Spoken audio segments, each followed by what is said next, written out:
नमस्कार, आप सभी लोगों का स्वागत है आपके अपने यूट्यूब चैनल एग्जाम प्रिपरेशन में।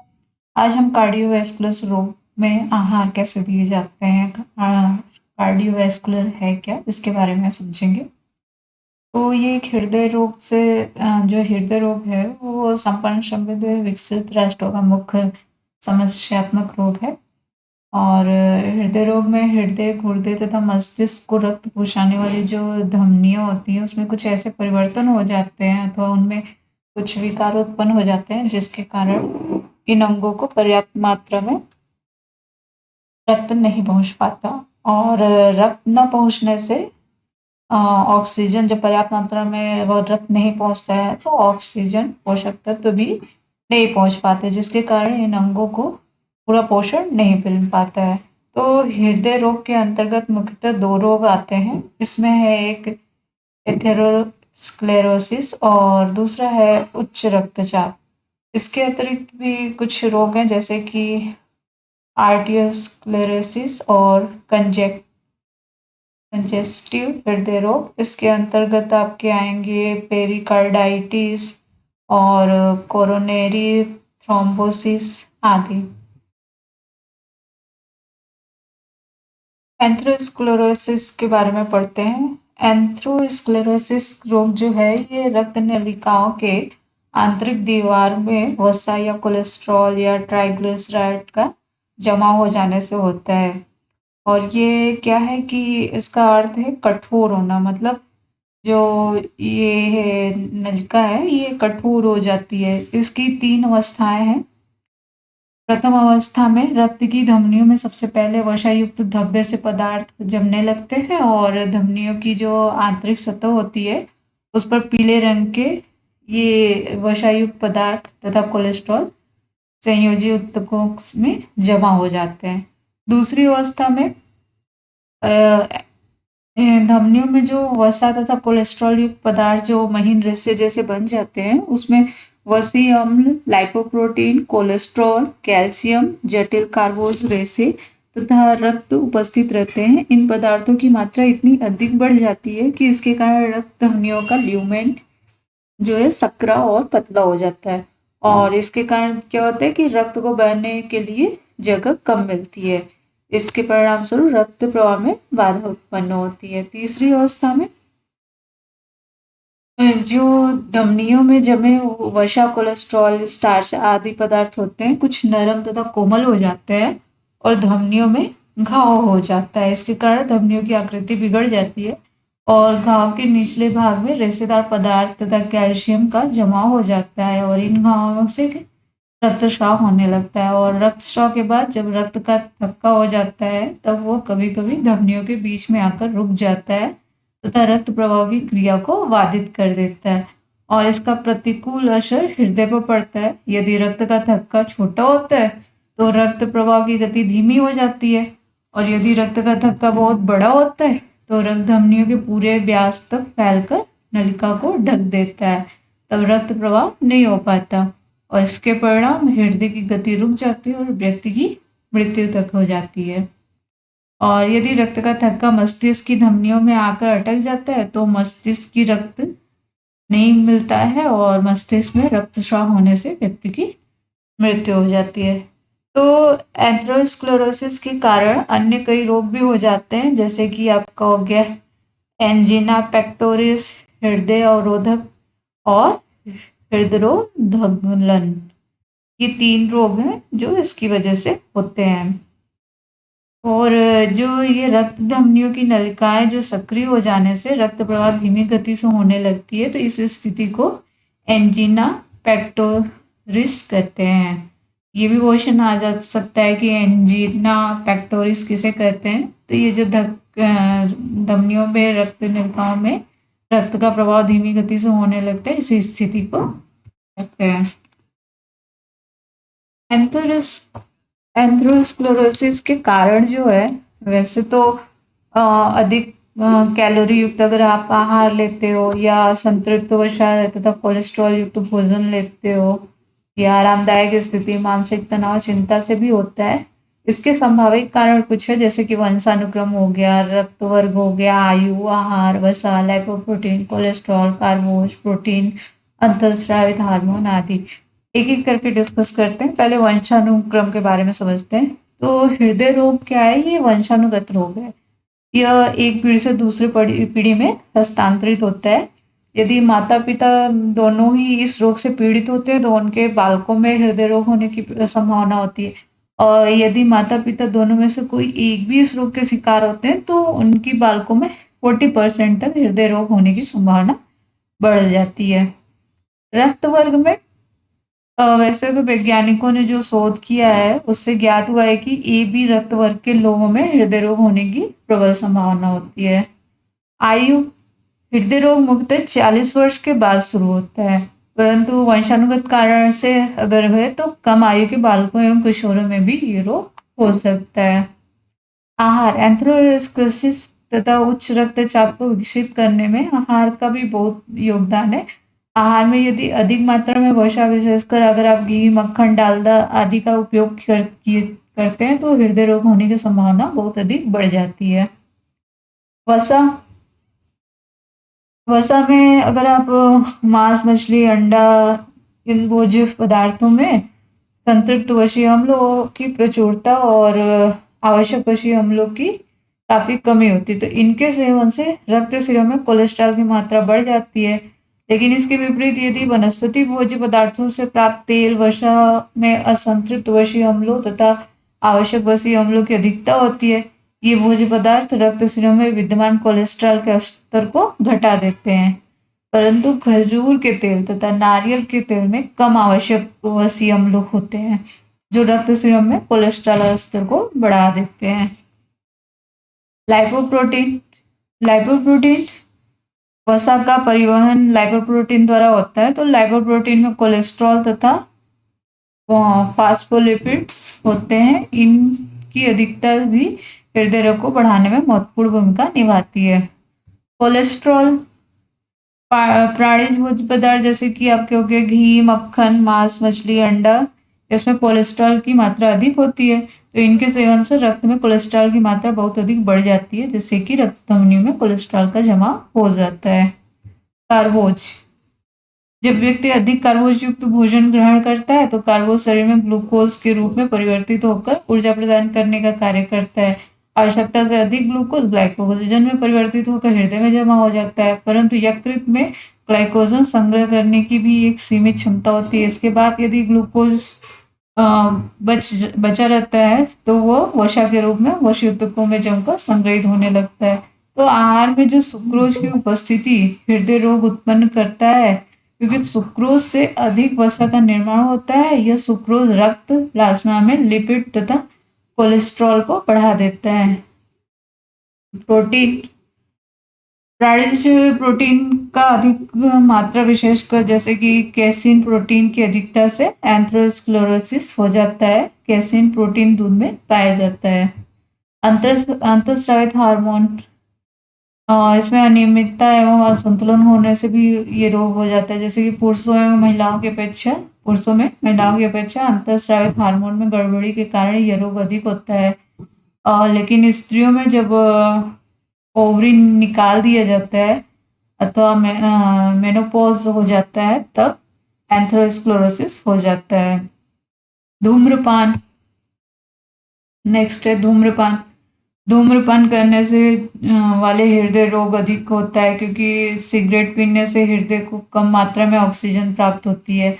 साथ ही रक्त की लाइपोप्रोटीन की मात्रा भी वृद्धि हो जाती है, और सिगरेट पीने से महिलाओं में पुरुषों की अपेक्षा रक्त में कोलेस्ट्रॉल तथा फास्फोलिपिड की मात्रा बहुत अधिक बढ़ जाती है।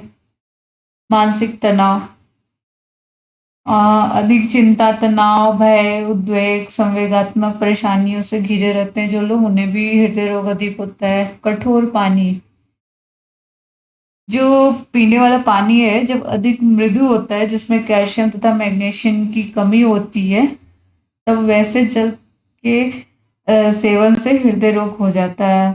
अध्ययनों से तो ये पता चला है कि पीने वाले पानी में जितना अधिक कैल्शियम की मात्रा होगी उतना ही हृदय रोग होने की संभावना कम हो जाएगी। नेक्स्ट है शराब।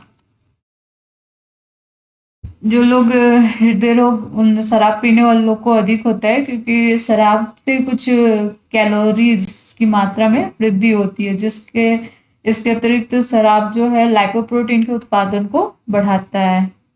इंसुलिन इंसुलिन हार्मोन रक्त वाहिनियों की दीवारों पर वसा के जमने की क्रिया को उत्तेजित करते हैं। इसके साथ ही ऊतकों में पाए जाने वाले लाइपेज एंजाइम की क्रियाशीलता को नष्ट कर देता है।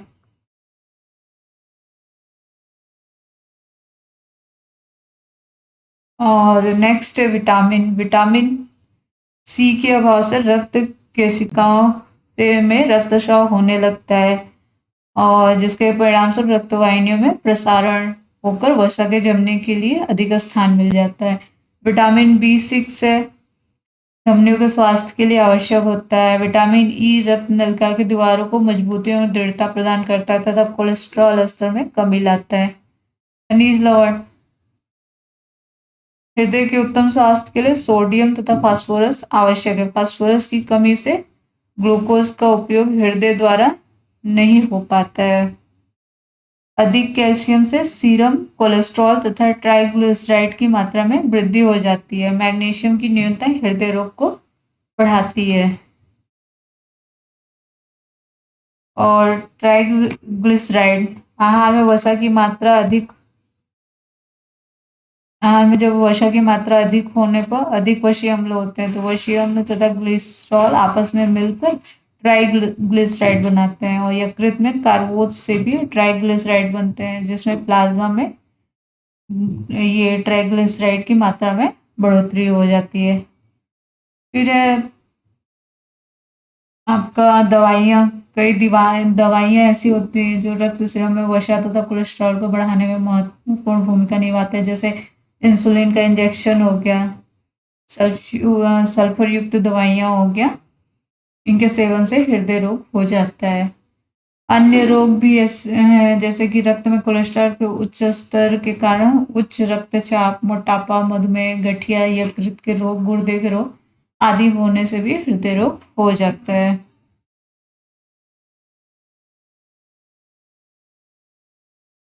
इसका उपचार, हृदय रोग जो है उसको उपचार के लिए शारीरिक व्यायाम पहले बहुत आवश्यक है।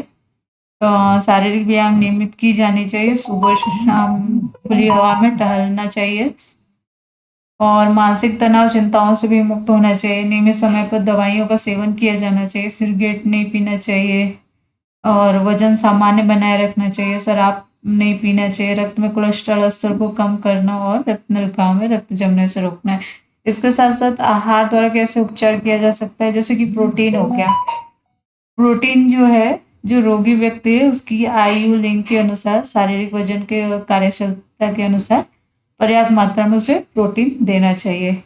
कैलोरी, व्यक्ति की लिंग शारीरिक वजन के अनुसार उनको कैलोरी की पूर्ति की जानी चाहिए। लेकिन अगर मोटापा से ग्रस्त हृदय रोगियों के लिए क्या है, आहार में कम कैलोरी की जरूरत होती है, तो उसके आहार में 5 से 10% कैलोरी की मात्रा कम की जानी चाहिए। और कार्बोज कार्बोज जो है आहार में सुक्रोज की अधिकता एंथेरोस्क्लेरोसिस को बढ़ाता है, तो इसकी मात्रा कम की जानी चाहिए। कार्बोज मुख्यतः स्टार्च रूप में लिया जाना चाहिए, जैसे मिठाई, आइसक्रीम, गन्ने रस, शरबत आदि है, इनका कम से कम प्रयोग किया जाना चाहिए। वसा, शरीर में कुल आवश्यक जो ऊर्जा है उसका 20 से 25% कैलोरी वसा से प्राप्त की जानी चाहिए। आहार में मुख्यतः वनस्पति तेलों से वसा की प्राप्ति की जानी चाहिए, क्योंकि इनमें आवश्यक वसीय अम्लों की अधिकता होती है, जो रक्त सीरम में कोलेस्ट्रॉल स्तर को घटा देता है। सरसों का तेल, मूंगफली का तेल, सूरजमुखी का तेल, सोयाबीन का तेल, सनफ्लावर आदि इसका सेवन करना उत्तम रहता है। और कोलेस्ट्रॉल, आहार में कोलेस्ट्रॉल युक्त भोज्य पदार्थ का सेवन कम से कम किया जाना चाहिए, जैसे घी, अंडा, मांस, मछली, मक्खन। विटामिन विटामिन में पर्याप्त मात्रा में लेना चाहिए। विटामिन सी तथा निकोटिनिक अम्ल की मात्रा बढ़ाई जानी चाहिए, क्योंकि निकोटिनिक अम्ल सीरम में कोलेस्ट्रॉल स्तर को कम करता है, और विटामिन सी रक्त वाहिनियों के स्वास्थ्य को उत्तम बनाए रखता है। खनिज लवण, खनिज लवणों में पर्याप्त मात्रा में रोगी के आहार के माध्यम से दी जानी चाहिए। हृदय रोग में कुछ भोज्य पदार्थ लाभदायक होते हैं, जैसे कि बथुआ हो गया, पपीता, जई की भूसी, शहद, खरबूज के बीज, पुदीने वाली चाय और अनानास, खीरा, अंगूर, अन्य फल। लहसुन तथा प्याज, लहसुन के प्रयोग से मात्र 1-2 घंटे के भीतर ही रक्त नलिकाओं का प्रसार हो जाता है, तो उच्च रक्तचाप के रोगी के लिए ये फायदेमंद है। ये कोलेस्ट्रॉल, लिपिड एवं वसा की धमनियों में चिपकने से रोकता है।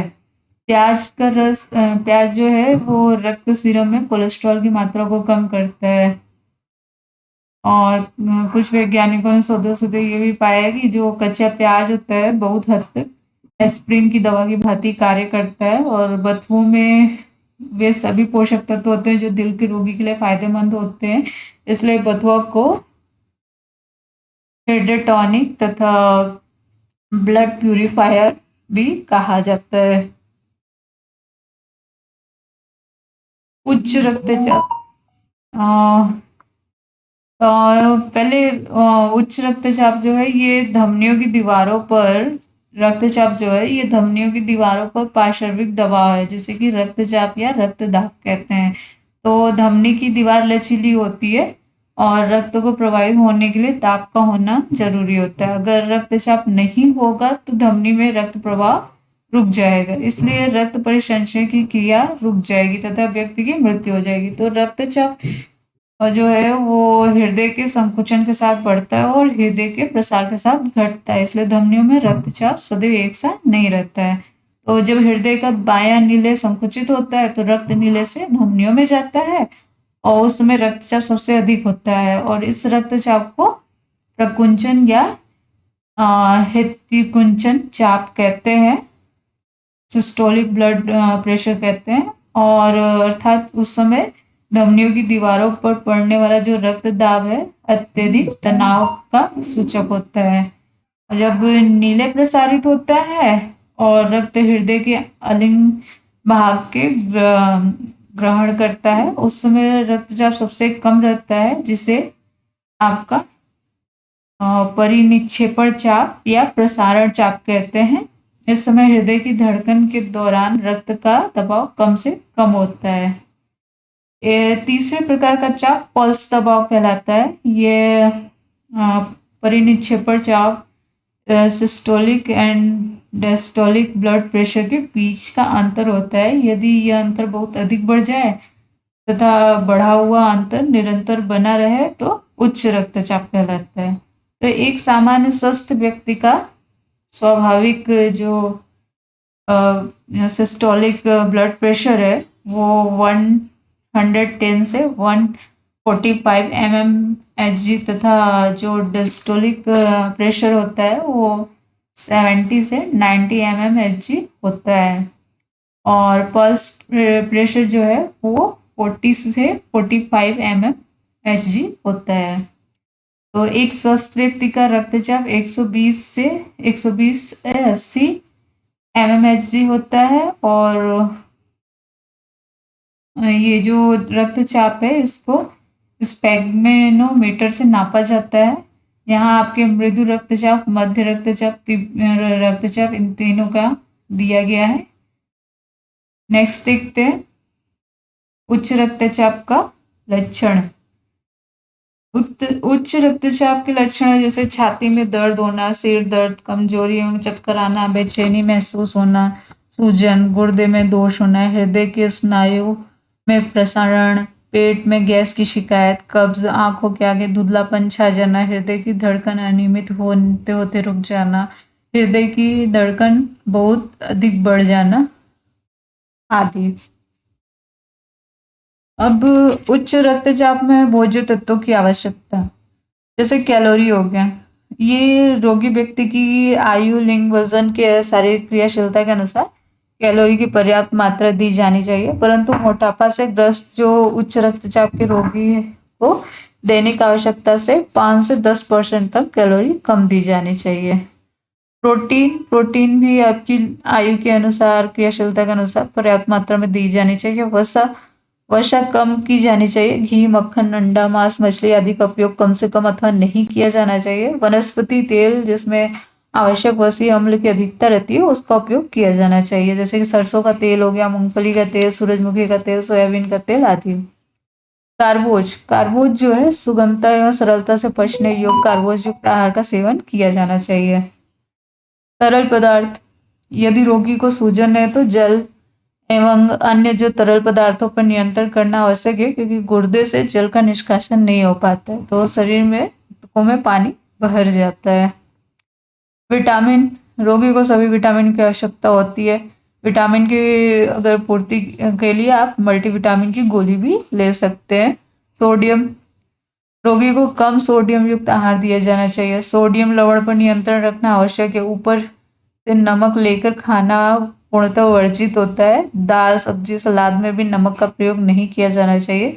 और सोडियम की अधिकता से रक्तचाप बढ़ता है। एक सामान्य स्वस्थ व्यक्ति अपने दैनिक भोजन में 5000 से 6000 mg नमक प्रयोग करता है, परंतु उच्च रक्तचाप की स्थिति में सोडियम 200 से 400 mg तक ही दिया जाना चाहिए।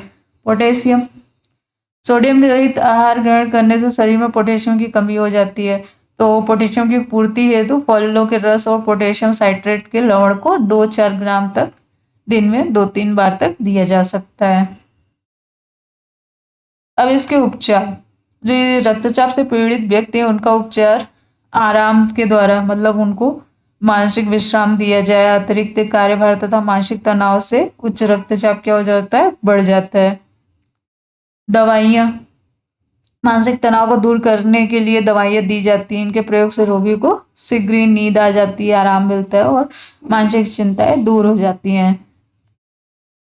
और आजकल तो उच्च रक्तचाप के उपचार की ये 3 विधियां काफ़ी प्रचलित हैं, जिसमें कि आपका दवाइयों का उपयोग किया जाता है। रोगी को ज़्यादा मूत्र बनने वाली दवाइयाँ दी जाती हैं, परंतु उनके प्रयोग से कोई न कोई प्रतिकूल प्रभाव भी पड़ता है। जैसे ज़्यादा मूत्र उत्पन्न करने वाली दवाइयों का प्रयोग से शरीर में अधिक मात्रा में सोडियम एवं पोटेशियम लवण का निष्कासन हो जाता है, पेशियाँ कमजोर हो जाती हैं, टांगों में पीड़ा, ऐंठन होने लगती है, थकान आ जाती है और शरीर में पोटेशियम की बहुत अधिक कमी हो जाती है, तो कभी कभी यूरिक अम्ल की मात्रा भी बढ़ जाता है। तो दवाइयों का उपयोग चिकित्सक की देखरेख में ही किया जाना चाहिए। और बीटा ब्लॉक का प्रयोग, आजकल रक्तचाप को नियंत्रित करने के लिए चिकित्सक एक ऐसी प्रक्रिया को अपना रहे हैं जिसे बीटा ब्लॉक कहते हैं।